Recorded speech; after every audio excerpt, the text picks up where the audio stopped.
আমি আপনাদের সামনে পবিত্র কোরআনুল কারীমের ৯৪ নং সূরাতুদ দোহা তেলাওয়াত করেছি। এই সূরাটি নাজিল হয়েছে নবী করিম সাল্লাল্লাহু আলাইহি ওয়াসাল্লামের মাক্কি জীবনে। কোন জীবনে? মাক্কি জীবনে। এই সূরার মধ্যে আয়াত রয়েছে ১১টি। কয়টি? ১১টি। আমার সাথে জবাব দিবেন। যদি শ্রোতা কথার জবাব না দেয় তাহলে বক্তা কথা বলতে ভালো লাগে না, ঠিক কিনা? এজন্য কথার জবাব দিবেন। এই সূরা দোহার মধ্যে আয়াত রয়েছে ১১টি, শব্দ রয়েছে ৪০টি, অক্ষর রয়েছে ১০২টি। বলেন সুবহানাল্লাহ। এই সূরাটি নাজিল হয়েছে নবী করিম সাল্লাল্লাহু আলাইহি ওয়াসাল্লামের মাক্কি জীবনে, এবং এই সূরা শানে নজুল আছে না নাই? মানে প্রতিটি সূরা রব্বুল আলামিন নাজিল করেছেন এক একটা ঘটনাকে কেন্দ্র করে, ঠিক কিনা? তাহলে নবী করিম সাল্লাল্লাহু আলাইহি ওয়াসাল্লামের উপর সূরা দোহা কেন নাজিল করলেন? মুফাসসিরিনে কেরাম দু তিনটি মতভেদ ব্যক্ত করেছেন। এই ঘটনার প্রেক্ষিতে সূরা দোহা নাজিল হয়েছে নবী করিম সাল্লাল্লাহু আলাইহি ওয়াসাল্লামের উপর। বিশ্বনবী করিম সাল্লাল্লাহু আলাইহি ওয়াসাল্লামের উপর কেন সূরা দোহা নাজিল হয়েছে? বিশ্বনবী করিম সাল্লাল্লাহু আলাইহি ওয়াসাল্লামের কাছে রব্বুল আলামিন প্রতিদিন ওহী নাজিল করতেন জিবরাইল আমিনের মাধ্যমে। এক সময় ওহী আসা বন্ধ হয়ে গেল। ওহী আসা বন্ধ হয়ে যাওয়ার পর আবু লাহাবের স্ত্রী বলে উঠল, আবু লাহাবের স্ত্রী উম্মে জামিল বলে উঠল, মুহাম্মদের শয়তান আর ওহী নিয়ে আসে না। বলেন নাউজুবিল্লাহ। মুহাম্মদের শয়তান মনে হয় ওহী নিয়ে আসে না। উম্মে জামিল শয়তান বলেছে জিবরাইল আমিনকে। বলেন নাউজুবিল্লাহ। কারণ জিবরাইল আমিন প্রতিদিন নবী করিম সাল্লাল্লাহু আলাইহি ওয়াসাল্লামের উপর ওহী নিয়ে আসতেন। ওহী নিয়ে আসার পর আল্লাহর হাবিব সবাইকে পরে পরে ওহীর বাণী শোনাইতেন। বলেন সুবহানাল্লাহ। একদিন নবী করিম সাল্লাল্লাহু আলাইহি ওয়াসাল্লামের ওহী আসা বন্ধ এই সুযোগে আবু লাহাবের স্ত্রী উম্মে জামিল বলে উঠল, নবী করিম সাল্লাল্লাহু আলাইহি ওয়াসাল্লামের কাছে যে শয়তান ওহী নিয়ে আসতো, এই শয়তান মনে হয় আসে না। এই কথা যখন আল্লাহর হাবিবের কানের মধ্যে পৌঁছালো, আল্লাহর হাবিব অত্যন্ত কষ্ট এবং ব্যথা পেয়েছে, অত্যন্ত মর্মাহত হয়ে গেল। কোন বর্ণনায় আছে নবী করিম সাল্লাল্লাহু আলাইহি ওয়াসাল্লামের উপর ওহী আসা বন্ধ ছিল 12 দিন। আবার কোন কোন বর্ণনায় আছে নবী করিম সাল্লাল্লাহু আলাইহি ওয়াসাল্লামের উপর ওহী আসা বন্ধ ছিল 15 দিন। আবার কেউ কেউ বলে নবী করিম সাল্লাল্লাহু আলাইহি ওয়াসাল্লামের উপর ওহী আসা বন্ধ ছিল 25 দিন। আবার কেউ কেউ বলে নবী করিম সাল্লাল্লাহু আলাইহি ওয়াসাল্লামের উপর ওহী আসা বন্ধ ছিল 40 দিন। কিন্তু উম্মে জামিল আবু লাহাবের স্ত্রী ছিল, কাফেরের স্ত্রী। আবু লাহাব যেইভাবে নবী করিম সাল্লাল্লাহু আলাইহি ওয়াসাল্লামের বিরোধিতা করত, আবু লাহাবের স্ত্রী কোনো অংশ কম করত না। একদিন নবী করিম সাল্লাল্লাহু আলাইহি ওয়াসাল্লাম মক্কা ঘরের মধ্যে বসে কোরআনুল কারীম তেলাওয়াত করতেছে। এই দিক দিয়ে আবু লাহাবের স্ত্রী উম্মে জামিল একটা পাথর নিয়ে আমার আপনার নবী জনাবে মুহাম্মদুর রাসূলুল্লাহ সাল্লাল্লাহু আলাইহি ওয়াসাল্লামকে পাথর মারার জন্য দৌড়িয়ে গেল। দৌড়িয়ে যাওয়ার পর দেখে বসা আবু বকর। কে বসা? আবু বকরকে বলল, তোমার বন্ধু কোথায়? তোমার বন্ধু আমার নামে বদনাম করেছে, দুর্নাম করেছে। আবু বকর বলতেছে, আল্লাহর কসম করে বলি, আমার বন্ধু তোমার নামে কোনো দুর্নাম করে নাই, বদনাম করে নাই। আবু বকর রাদিয়াল্লাহু তাআলা আনহু বললেন, হে আল্লাহর হাবিব, আপনার স্ত্রীর অবস্থা, আপনার চাচির অবস্থা ভালো না। আপনার চাচি আপনাকে দেখা মাত্রই পাথর নিক্ষেপ করবে। নবী করিম সাল্লাল্লাহু আলাইহি ওয়াসাল্লাম বললেন, আমার চাচিকে আসতে দাও, যখন আমি আল্লাহর কোরআনুল কারীম তেলাওয়াত করব, তখন আল্লাহ রাব্বুল আলামিন আমার চাচি আমাকে কখনো দেখতে পাবে না। বলেন সুবহানাল্লাহ। রব্বুল আলামিন কোরআনুল কারীমের মধ্যে বলতেছেন, ওয়া ইযা ক্বারাআতাল কুরআন জাআলনা বাইনাকা ওয়া বাইনাল্লাযীনা লা ইউমিনুনা بالآخرة حجابا مستورا। বলেন আল্লাহু আকবার। রব্বুল আলামিন বলেন, ওয়াইদা করাতাল কোরআন, যখন আপনি কোরআন পাঠ করবেন, হে আমার বন্ধু, আপনি যখন কোরআনুল কারীম তেলাওয়াত করবেন, জাআলনা বাইনাকা ওয়া বাইনাল্লাযীনা লা ইউমিনুনা, যেই ব্যক্তি আখিরাতকে বিশ্বাস করবে না, যেই ব্যক্তি কাফের, আল্লাহকে এবং আল্লাহর আখিরাতকে বিশ্বাস করে না, আপনার মাঝে আর ওই কাফেরের মাঝে আপনি পর্দা টানাই দে। বলেন সুবহানাল্লাহ। আপনি কোরআনুল কারীম তেলাওয়াত করবেন, আপনার চাচি আপনাকে দেখতে পাবে না, আপনি দুইজনের মাঝখানে পর্দা টানাই দিব। আবু বকরকে বলতেছে উম্মে জামিল, ও আবু বকর, তোমার বন্ধু কোথায়? আমি তো কাবা ঘরের মধ্যে গেলাম, কিন্তু তোমার বন্ধুকে দেখতে পাই না। আবু বকর বলতেছে, তোর চোখ তাকিতে অন্ধ, তোর কপাল হইছে মন্দ। আমি আমার বন্ধুকে দেখি কি, তুই কেন দেখিস না? অর্থাৎ তোর কপাল হইছে মন্দ, তোর চোখ তাকিতে তুই অন্ধ, ঠিক কিনা?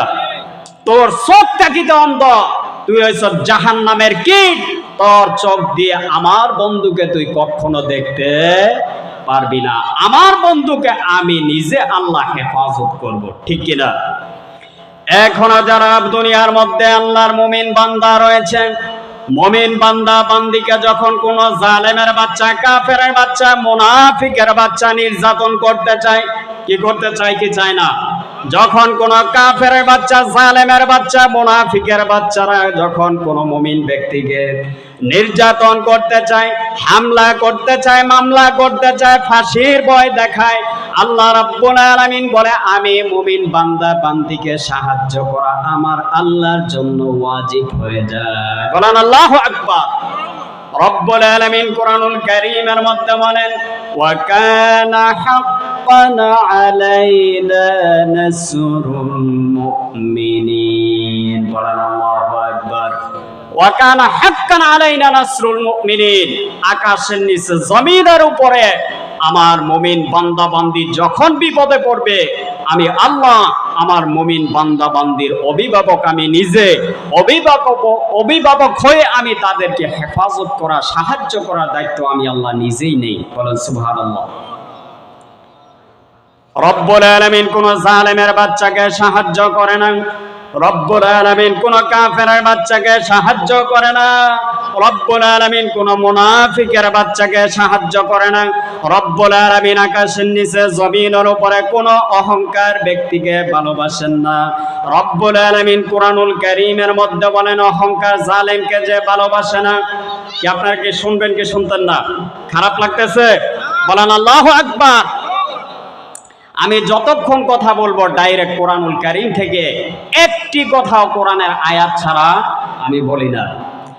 রব্বুল আলামিন কোরআনুল কারীমের মধ্যে বলতেছেন, প্রথম জালেমকে যে আল্লাহ তাআলা ভালোবাসেন না, রব্বুল আলামিন বলেন, ইন্নাল্লাহা লা ইউহিব্বুজ জালিমিন। বলেন আল্লাহু আকবার। ইন্নাল্লাহ, নিশ্চয় আল্লাহ, লা ইউহিব্বু, ভালোবাসেন না, পছন্দ করেন না, জালিমিন, কোন জালেমের বাচ্চাকে রব্বুল আলামিন ভালোবাসেন না। কাকে ভালোবাসেন আল্লাহ তাআলা? তাও কোরআনুল কারীমের মধ্যে বলেছেন। আল্লাহ তাআলা বলে, ইন্নাল্লাহা ইউহিব্বু ইউহিব্বুস সাদিকিন। রব্বুল আলামিন ভালোবাসেন সত্যবাদীকে, যারা ন্যায়ের পথে থাকবে, দ্বীনের পথে থাকবে, হকের পথে থাকবে, যারা হামলা মামলার ভয়ে তারা হক ছেড়ে দিবে না, যারা হামলা মামলার ভয়ে সত্য কথা বলবে, যারা হামলা মামলার ভয়ে মিথ্যা সাক্ষী দিবে না, ঠিক কিনা? এই আকাশের নিচে জমিনের উপরে বাংলাদেশের মধ্যে আওয়ামী লীগের উত্তরসূরি জালেমের বাচ্চারা আলেমদেরকে জেলের মধ্যে ঢুকাইছে, ঠিক কিনা? মিথ্যা মামলা হামলা দিয়ে জেলের মধ্যে ঢুকাইছে নির্দোষ আলেমদেরকে, ঠিক কিনা? আকাশের নিচে জমিনের উপরে এই বাংলাদেশের মধ্যে কোরআনে পাখি আল্লামা দেলোয়ার হোসেন সাঈদীকে জালিমের বাচ্চারা মিথ্যা সাক্ষী দিয়ে জেলের মধ্যে ঢুকাইছে, নারী ধর্ষণের মামলা দিয়ে জেলের মধ্যে ঢুকাইছে, ঠিক না বেঠিক? এজন্য শেখ মুজিবের বিচার যদি ৪৫ বছর হতে পারে বাংলার জমিনের মধ্যে, আল্লামা দেলোয়ার হোসেন সাঈদীর বিচার ওই জমিনের মধ্যে হবে, ঠিক কিনা? এই জালেমের বাচ্চারা দেলোয়ার হোসেন সাঈদীকে ভয় পেয়েছে, জেলের মধ্যে যেইভাবে ভয় পেয়েছে, যখন মৃত্যুবরণ করেছে তারপরও তারা ভয় পেয়েছে। ১ মাস যাবত পিরোজপুরে কবরস্থানের মধ্যে পুলিশ দিয়া ব্যারিকেড দিয়ে দিছে, যাতে মানুষ জমায়েত হতে না পারে, ঠিক কিনা? এই যে দেখেন, আমার আপনার অন্তরের মধ্যে যারা মুমিন ব্যক্তি আছে, এই পৃথিবী যতদিন থাকবে, বাংলাদেশ যতদিন থাকবে, ততদিন দেলোয়ার হোসেন সাঈদীর নাম মুমিনের অন্তরের মধ্যে থাকবে, ঠিক কিনা? কিন্তু জালেমের বাচ্চা শেখ হাসিনার নাম কোনো মুমিন ব্যক্তি নিতে পারবে না, ঠিক না বেঠিক? যদি কোনো মুমিন ব্যক্তি জালেমের বাচ্চার প্রতি ভালোবাসা হয়, এই কুলাঙ্গারের বাচ্চার প্রতি যদি মোহাব্বত হয়, তাহলে ফেরাউন নমরুদের সাথে তার হাসর হবে, ঠিক কিনা? আর যদি আপনি মুমিন ব্যক্তি হয়ে থাকেন, তাহলে এই জালেমের উত্তরসূরিদের ভালোবাসতে পারেন না। আপনি নামাজ পড়েন, হজ করেন, যাকাত দেন, কিন্তু এই জালেমের উত্তরসূরিদের যদি মোহাব্বত করেন, তাহলে আপনার নামাজ, রোজা, হজ, যাকাত সব আল্লাহ তাআলা বরবাদ করে দিবেন, ঠিক কিনা? এজন্য আমরা মুমিন ব্যক্তিকে ভালোবাসবো, মুমিন ব্যক্তিকে কি করব? এই যে চট্টগ্রামে দেখেন, এই চট্টগ্রামে আওয়ামী লীগের উত্তরসূরি ইস্কন লীগ, এই ছাত্রলীগ কোন সময় আসে রিস্কা লীগ হয়ে, ঠিক কিনা? কোন সময় আসে আনসার লীগ হয়ে, কতদিন পরে আসবে কুত্তা লীগ হয়ে, ঠিক কিনা? এই চট্টগ্রামের মধ্যে এই ভারতের যে ইস্কন লীগ, আমার আপনার ভাই আইনজীবী সাইফুল ইসলাম আলিফকে এই ইসলাম লীগ আওয়ামী লীগের দালাল, ভারতের এজেন্ট নির্মমভাবে জবাই করে হত্যা করেছে, বলেন নাউজুবিল্লাহ। এই ইস্কন লীগের যে আহ্বায়ক চিন্ময় কৃষ্ণ দাস, আমার আপনার দাবি, যদি মুসলমান হয়ে থাকেন, আমার আপনার ভাইকে যেইভাবে ইসলাম লীগের জালেমের বাচ্চারা জবাই করেছে চট্টগ্রামের আদালতের মধ্যে, এই ইসলাম লীগের আহ্বায়ক চিন্ময় কৃষ্ণ দাসকে গ্রেফতার করার পর এই তাকে বাইতুল মোকাররমের সামনে এসে কতলের বোতল কতল, তাকে ডাইরেক্ট সবার সামনে জবাই করতে হবে, ঠিক না ঠিক? এই ইস্কন লীগ এই বাংলাদেশে একটি জঙ্গি সংগঠন, তাদেরকে এই বাংলাদেশ থেকে নিষিদ্ধ করতে হবে, ঠিক কিনা? বলতেছিলাম, আবুল আহাবের স্ত্রী উম্মে জামিল আমার আপনার নবীকে গিয়েছিল পাথর নিক্ষেপ করতে, কিন্তু রব্বুল আলামিন আমার আপনার নবীকে হেফাজত করেছেন, আমার আপনার নবীকে হেফাজত করেছেন। আরেক বর্ণনায় এসেছে, যখন কাফেরেরা জুলকারনাইন এবং আসহাবে কাহাফের ঘটনা বলার জন্য তারা গেছে এবং বলছে, আপনি যদি সত্য নবী হয়ে থাকেন, তাহলে জুলকারনাইন এবং আসহাবে কাহাফের ঘটনার আপনি আমাদের উত্তর দিতে হবে। কি দিতে হবে? উত্তর দিতে হবে।